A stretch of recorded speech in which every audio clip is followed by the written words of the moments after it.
gaan lees uit Lukas 23 van vers 44 af. Lukas 23 vanaf vers 44 tot 56. Maar kom ons bid eers saam.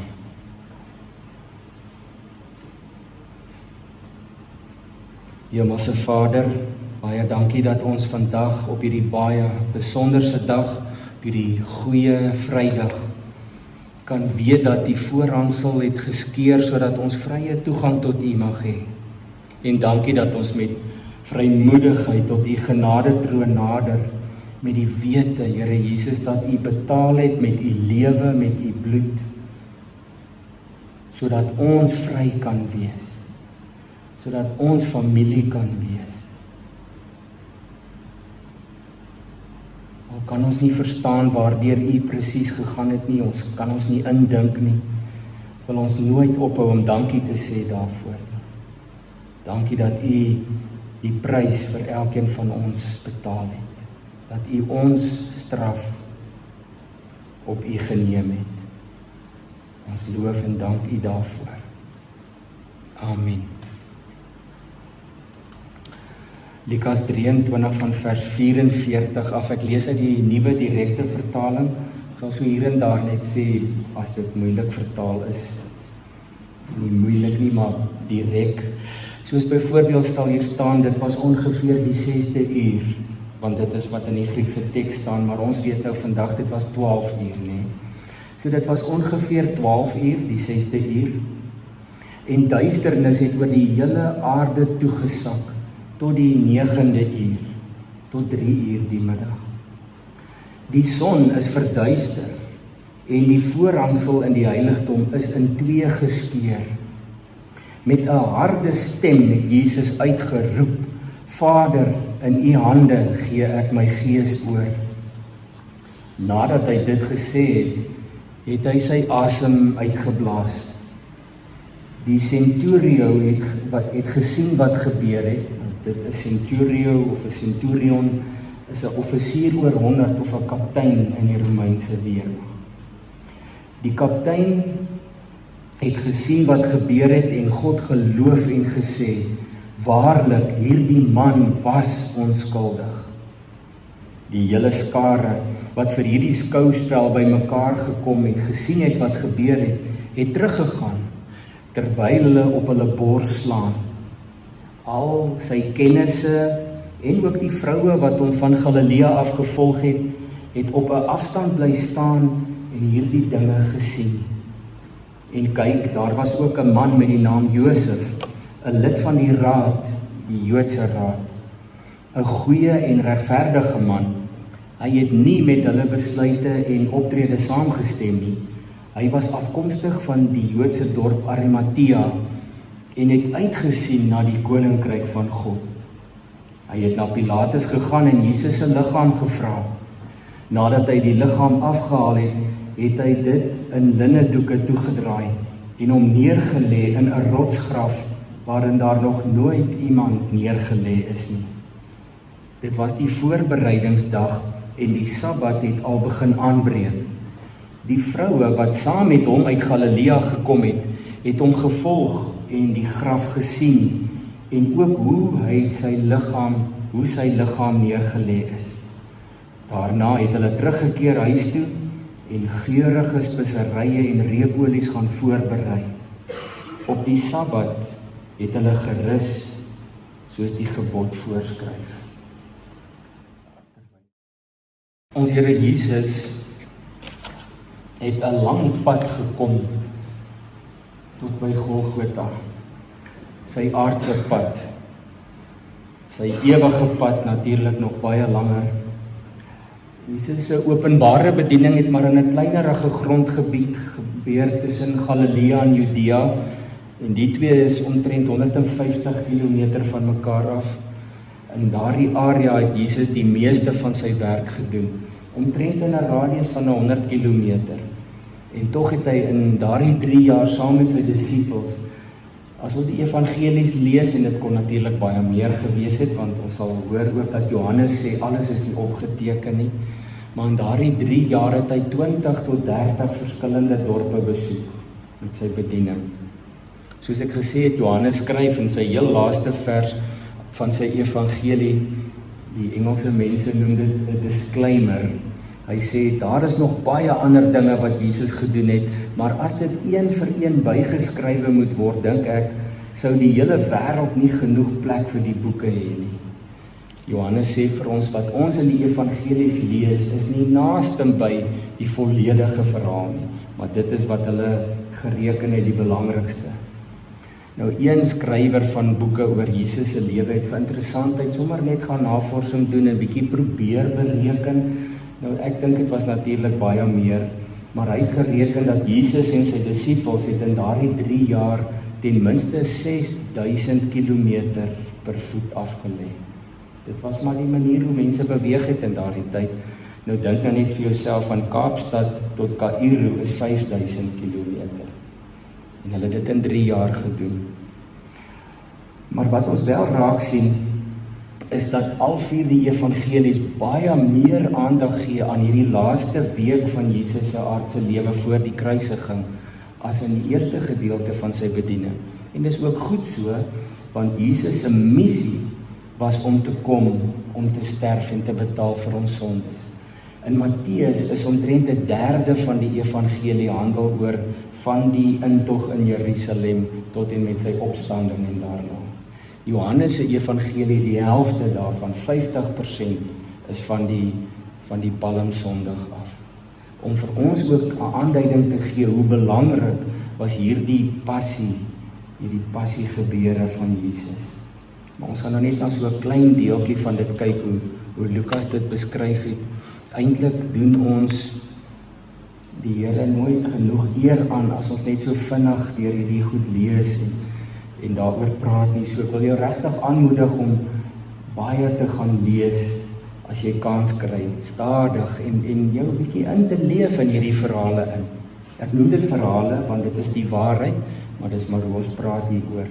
Van vers 44 af het ons gelees hoe dat die skepping ook gereageer het op wat daar gebeur het op Golgotha. Ons het gelees dit was ongeveer die 6de uur en daar het toe duisternis oor die hele aarde toegesak. Nou dit beteken nie noodwendig oor die hele aardbol nie, maar dit kon ook gewees het.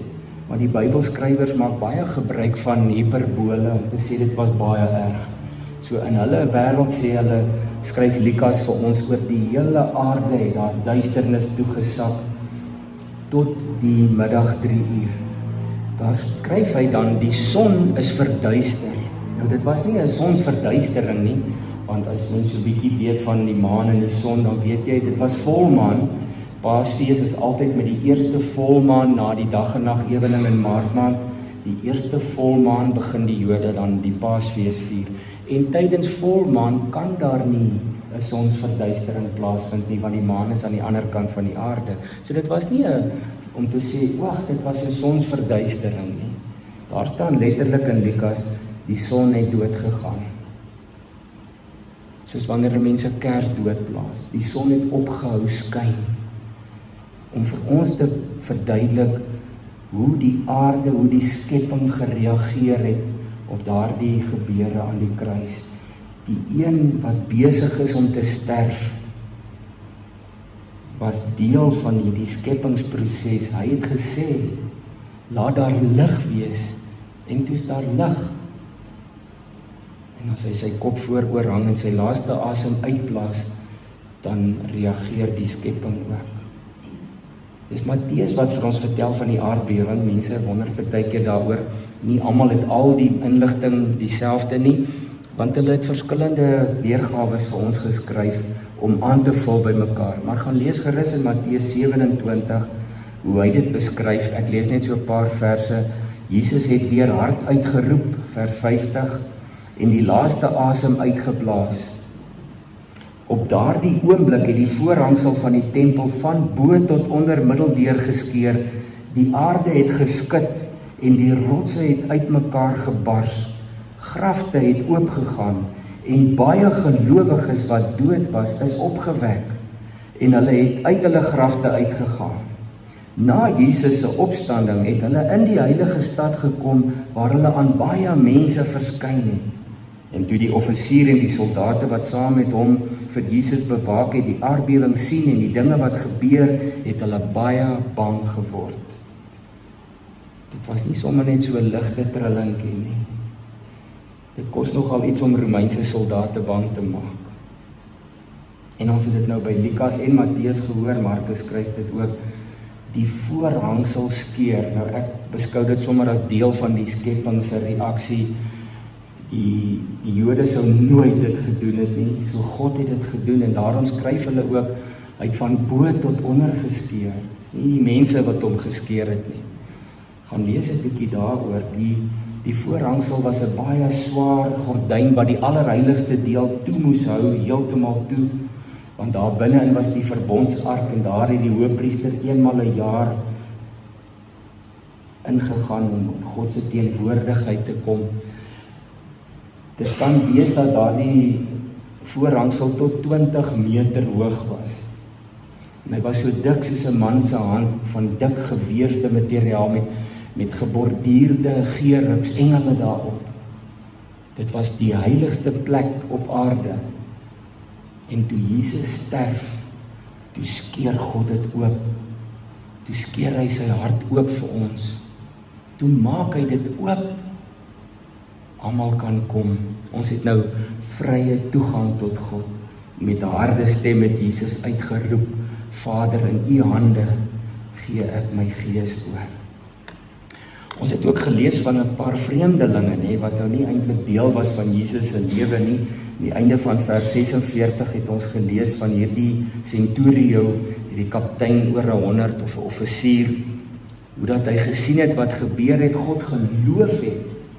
Hy het God geloof en gesê, waarlik, hierdie man was onskuldig. Matteus en Markus onthou dit 'n bietjie anders, hulle was nie een daar naby nie, hulle moes maar gehoor het wat die vroue oor vertel het en wat Johannes vertel het. Matteus en Markus sê, die offisier het gesê, waarlik, hierdie man was die seun van God. Lukas sê, hy het gesê, hierdie man was regverdig, hy was onskuldig. Maar 'n vreemde, is 'n ironie, dat toe Jesus sterf, 'n heiden wat deel was van die onderdrukkers, 'n militaris, God loof en hierdie belydenis op Golgotha uitspreek. Ek wonder wat was die Joodse leiers se reaksie wat daar naby gestaan het toe hulle hierdie Romeinse soldaat dit hoor sê. En ek wonder hoe het hierdie kaptein teruggegaan na Pilatus toe om sy verslag te gaan gee van wat daar gebeur het. Pilatus wat gesê het, ek vind geen skuld in hierdie man nie. En die soldaat, die offisier kon teruggaan en sê, hy was reg, hy was onskuldig. Die ander vreemde klomp vir my is die skare.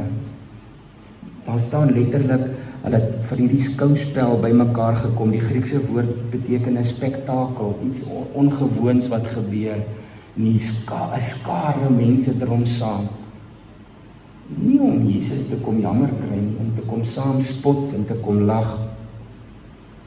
En dan wanneer Jesus sterf, en die duisternis kom oor daardie gebied, en die aardbewing, dan gaan hulle teleurgesteld huis toe. Daar staan hulle slaan op hulle bors. Dit was 'n teken van teleurstelling. Die spektakel is nou so 'n bietjie verby. En dan hoor ons 'n interessante woord in vers 49, al Jesus se kennisse. Dis letterlik wat daar staan, die Griekse woord vir kennis, gnosis. Al sy kennisse, so dit was nie sy vriende nie, sy beste vriende nie, dit was nie die A-lys nie, dit was nie die disippels nie, dit was van die vroue, ja, maar die kennisse, en dit was mense wat hom geken het, maar nie sy getroue naby volgelinge was nie. En die vroue wat hom van Galilea afgevolg het 'n bietjie op 'n afstand bly staan en hierdie dinge gesien. Johannes was daar, ons lees dit in die ander evangelies saam met Maria, maar ons moet nou nie vir die disippels te swaar straf nie. Hulle lewens was in gevaar, en daarom het hulle dit nie daar naby kon waag nie. Maar ons lees van hierdie vreemdelinge, die Romeinse offisier, Jesus se kennisse, vroue wat daar nie by die naam genoem word nie. Kom ek sê net weer hierdie laaste sin. Hierdie vreemdelinge op Golgotha, wat ook reageer, wys vir ons dat ook vandag is daar vreemdelinge wat op Jesus reageer. Maar die laaste gedeelte sê die naby mense, die wat naby hom was, naby hom bly, naby hom gekom het. Ons lees van Josef, ons het nie baie van hom voorheen al gehoor nie, en hy kom nou tevoorskyn vir die begrafnisgedeelte. Hy was van Arimatea, 'n lid van die Joodse Raad.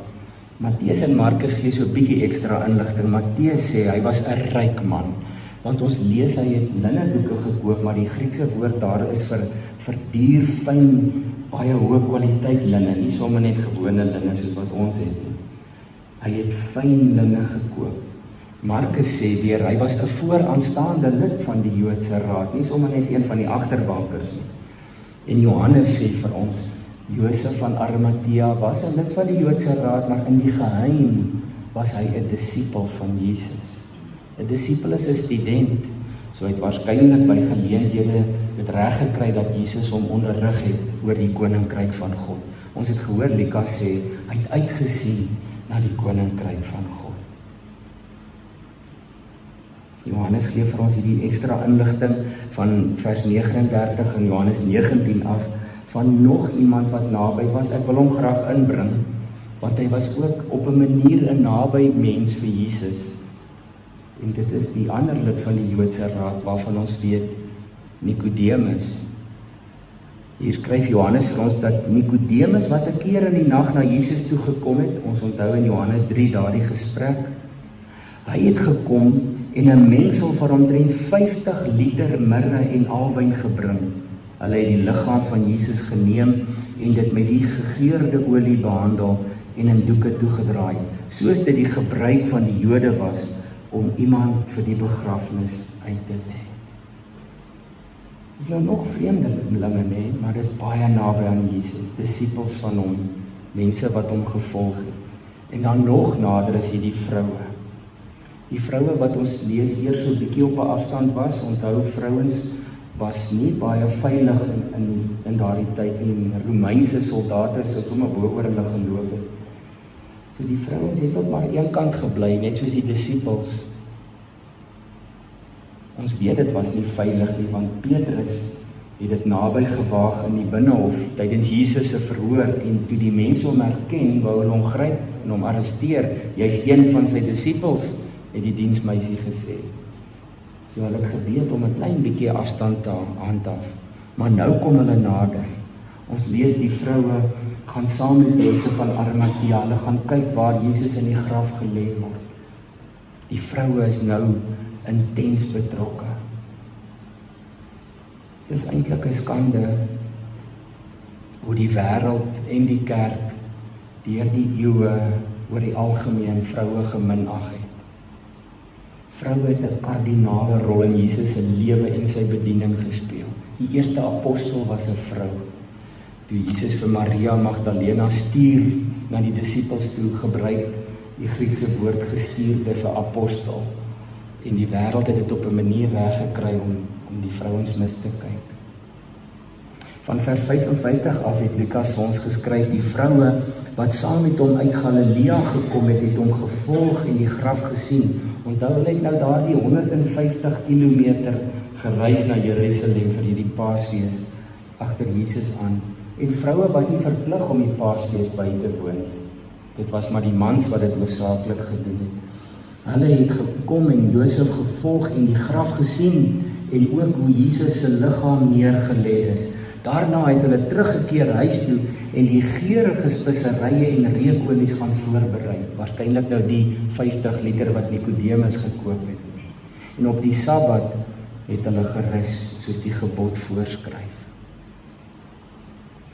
Die naby mense is naby aan Jesus.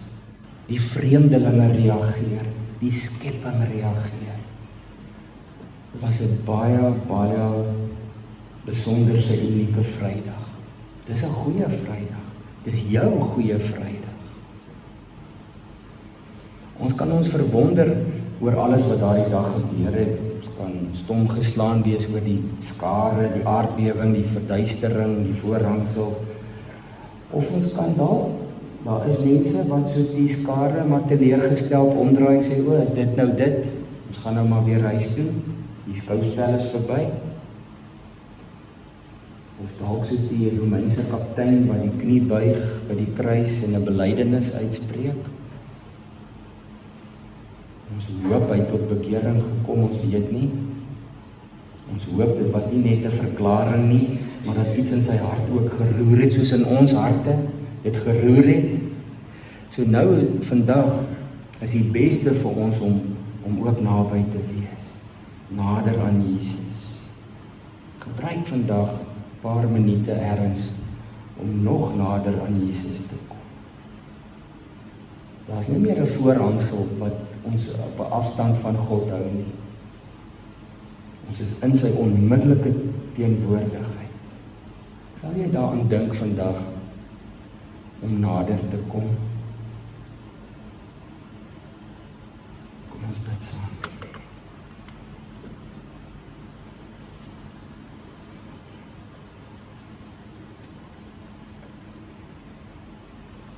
Here Jesus, daardie